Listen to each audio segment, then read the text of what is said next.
Well, the NBA playoffs are in full swing, and the San Antonio Spurs are set to face off against the red-hot Golden State Warriors. The Wizards and the Celtics are still battling for a chance to play LeBron James and the Cleveland Cavs.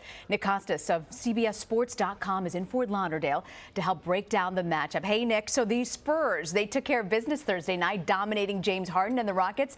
How do you think that this match will be up against the Golden State Warriors?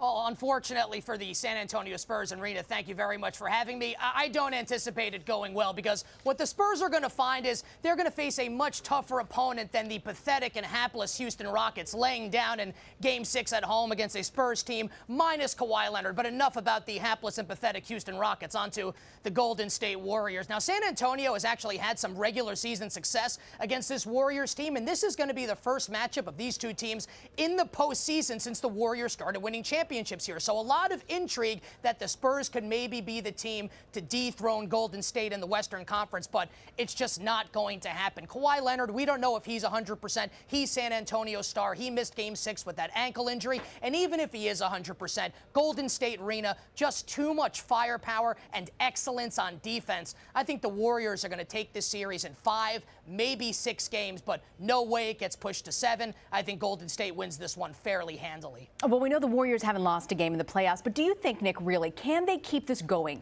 against a team like the Spurs when you've got head coach like Greg Popovich?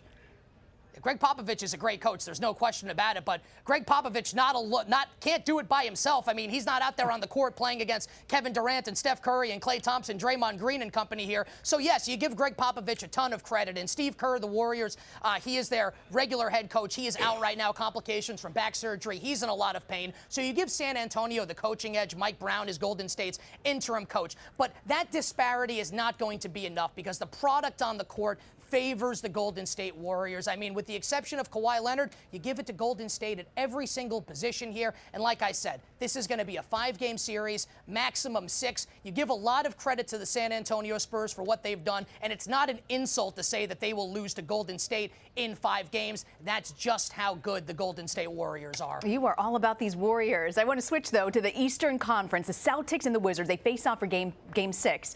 We've got Boston up by 3. Do you think they'll be able to close this out?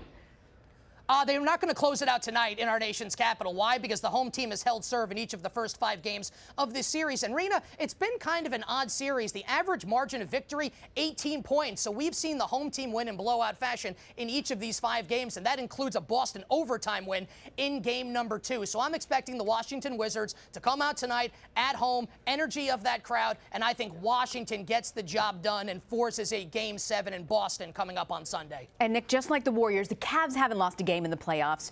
Who do you think has a better chance of making it interesting for Cleveland, the Celtics or the Wizards?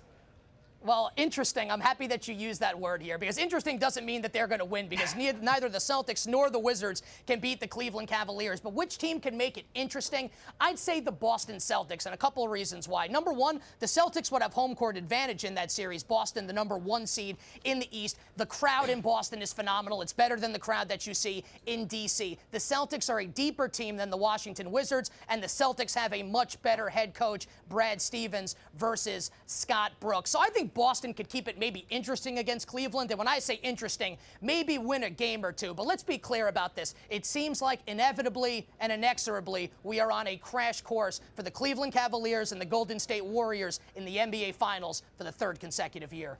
Nick Kostos, thank you for joining us, Nick. Thank you very much.